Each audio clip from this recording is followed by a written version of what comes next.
15,000 টকাকৈ আগবঢ়াম।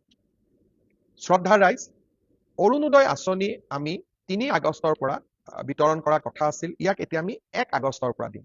যোৱাবাৰ যেতিয়া মই ফেচবুক লাইভ কৰিছিলো, বহুতে মোক কৈছিল যে মামা এইবাৰ অৰুণোদয় দিব নালাগে, অৰুণোদয়ৰ পুঁজিখিনি চৰাইদেউ আৰু শিৱসাগৰ জিলাত দিয়ক।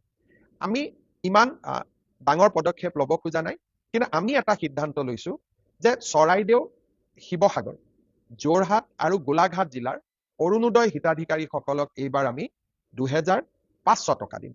অৰ্থাৎ 15,000 টকা বানত আক্ৰান্ত, গুৰুতৰভাৱে আক্ৰান্ত পৰিয়ালে পালে।